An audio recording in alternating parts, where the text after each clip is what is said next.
Hello YouTube and welcome to the dojo. You're here with Samurai Man. And today we have the Transformers Age of Extinction Deluxe-Scorn. And he looks fabulous. Wow, I think he was probably the most sought after Deluxe of Wave 1. They just did like a really good job of him. They knocked him out of the park directly. Direct hit. Definitely a direct hit with this guy. As you can see, he has a very nicely done Spinosaurus. But he is tiny as far as Spinosaurus goes. They are, I believe they're bigger than Tyrannosaurus Rexes. They're bigger, the same size, but they're definitely within that range. So him being a Deluxe, yeah, not quite there. But aesthetically, he looks awesome. So I can get over it very easily. So for articulation with this guy, we do have because he is an animal. All animals have articulation.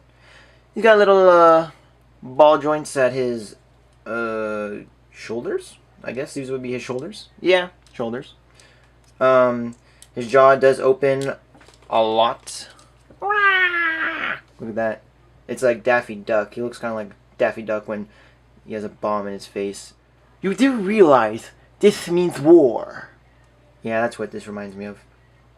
But if you want to have a little more, realistic, that looks cool. I mean, and then also he does have, what's really awesome is pretty much only serves a purpose for being a neck joint in robot mode. There's really no transformation with this. Is he has a neck swivel, which is awesome. That looks really awesome. The fact that he bends his neck, cool. Doesn't go up and down though, but still very nicely done. He does have thigh ball joints as well, so you get a little bit of range of movement. It's kind of limited, but you do have to do, like, as you see, this is all one giant piece, and it does, if you try moving it, the ball joint, it does kind of like pop other things out of place. So I try not to. I kind of just try to keep the feet the way they are. As you see, like, see this whole bottom waist section of his robot mode slash dino. I don't even know what part of the dinosaur that is mode is moving. But anyways, yes, there's that. He does have very nicely done knee joints. See there? Very nice and tight. So I usually keep it like that, but you can bend it all around. It's double. Coolio, that's for transformation. But yeah, I tend to keep it a bit of that chicken leg look just because I think it looks good. I know a lot of people don't like chicken leg look for their dinosaurs or robots or really anything except for chickens. But it works for me. I don't mind it. I think it looks good. So yeah, very nice articulation. You can swivel the tail just because, spoiler alert, tail and the head are the arms. Kind of went Megatron on this one, but yes, can swivel it if you unpeg it, because there is a little, well, I mean, there's supposed to be a little peg here, but this tail is rubber, and rubber pegs suck. They always suck. But they insist on doing them, because this is very pointy. He is, yes, that's another thing. Aesthetically, this guy is very pointy. Lots of jagged spikes everywhere that look awesome. Especially here and here. And yes, he is not 100% movie accurate. I don't know if I want to say why. It's not really a spoiler, but I think it'd just be nice if you guys saw it for yourself, what he looks like in the movie. Don't want to spoil what he should look like in the movie. And if you hear buzzing in the background, there's a fly in my room. And it's been here since last night, and it's annoying. I'm trying to get rid of it. But anyways, yes. Very, very well done Spinosaurus. So here we have him together with his Dinobot buddy, Slug. I'm not crazy about the name Slug. I'm not digging it, but we gotta live with it. And they look great together. I think the purple and red they chose really work well together, so that's cool. As you can see, they both have very nice Autobot logos right there. Interesting that they have Autobot logos. It'd been cooler if they had Dinobot logos, but it's whatever. I mean, they were just introduced into the video game, so I wouldn't expect them to catch on like instantly. But I still like them. Very, very nice. They do have very similar, not paint applications obviously, but designs in their paint apps. Like you can see, it's kind of got like these like jagged streaks here in this orange, and then here on the front of his head, he's got like jagged streaks on his side of his face and everything. So I do like the aesthetics are very, very similar with these guys. So they have the same pointy features and same paint styles. So I think that's very cool. So taking a closer look at him, you can see the very nice bright baby blue eyes that they gave a lot of these figures in this line. And I think it works well on him just because it pops well with the dark red, like the crimson red. This is like a crimson red. It looks freaking amazing. And with this like fiery orange, just kind of giving me this like volcanic look to it, which I think just looks fantastic. Again, you can see how the inside of his mouth looks. Very nicely molded details. Oh, so beautiful. It's like mechanical gums and tongue and teeth, and it's just very well done. It's like organic, like mechanically organic, which is very cool. I like that design. I think they did a great job with these Dinobots for the movie and the toys. I like the design choices. Now to transform this guy, we'll start by just moving the tail out of the way. That's what I like to do. Just kind of flip it like this, just to get it out of the way. And then what we're going to do is the spines are actually pegged in. Not like pegged, tabbed in, more like it. And they're on a mushroom pegs, as you can see. So what you're going to do is just like take them out of their little pegs that are in the shoulders and turn them around. And actually this whole back segment here, you can bring back. See, like that. Not, it's subtle, but you bring it back and you're going to bring it down, but we're going to do that later, just to clear things out. And then what we're going to do is pull down this, I guess, chest section of the Dinobot mode, just to get that, again, out of the way. And what we'll do is rotate the whole waist. And as you see, as you rotate it, his head does pop up a bit, which I think is very cool. A little bit of an automorph gimmick. Very nicely done. So we'll extend the legs, because as I said, they are on a double hinge. So you can get that chicken joint going, or chicken look going for Dino mode. So just straighten them out. Look great.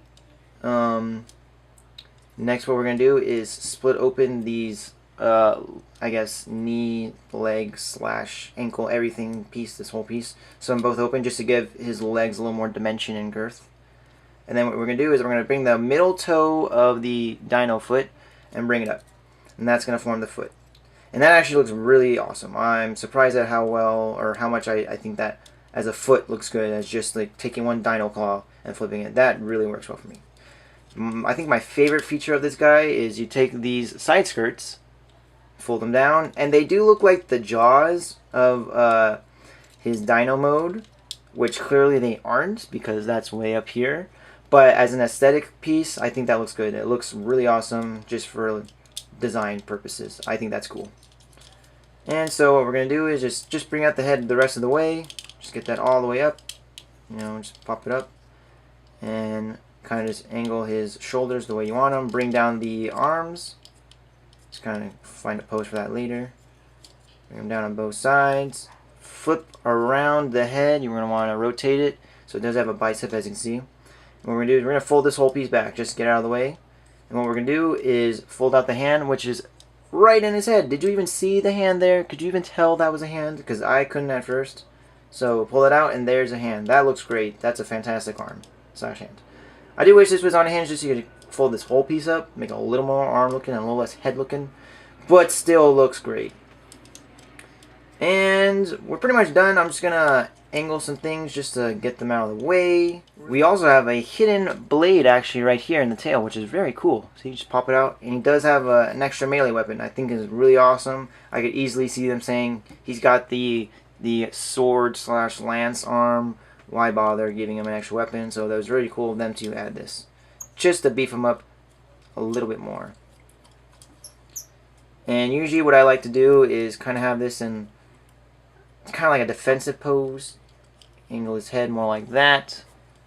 Try to get his legs to be a little more, ooh, not that dynamic, but make his legs look a little dynamic. And this torso waist piece likes to pop out. It's just kind of annoying.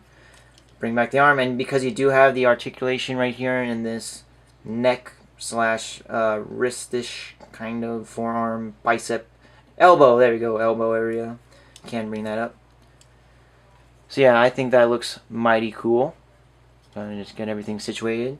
So yes, very falling over. This is a very awesome figure that I would highly suggest to anybody. Articulation, he does have bicep swivels on both arms. Very cool. He does have an elbow bend at this arm. Unfortunately, well, he does have one at this arm. Well, I guess they're both pretty good. I mean, this one has that neck joint, so it's a lot better. It can even go backwards. Whereas this one just kind of, you get it back that far and you can bring it up that much. But that's pretty good. So that's cool. I like that. He does have a waist joint, which is nice. I didn't think he had one, but he does. Just need to get the little dino hands out of the way. I think this is like the official transformation where you have the arms out, but I usually just like stick them in. Just get them out of the way. Head, you can rotate. It's on a ball joint, but it's kind of hard to get it up. It's a very tight ball, so when you do get it up, you can get it up like that, but it's kind of like popping it out of the ball when you do that. Like when you push it down, it kind of like sets itself back into the ball joint, so I mean, it does work, but I'd say just be careful.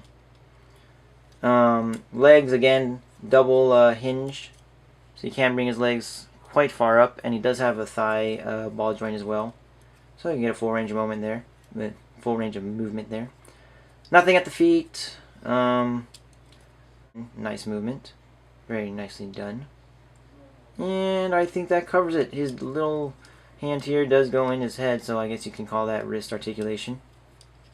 But that's it for the articulation.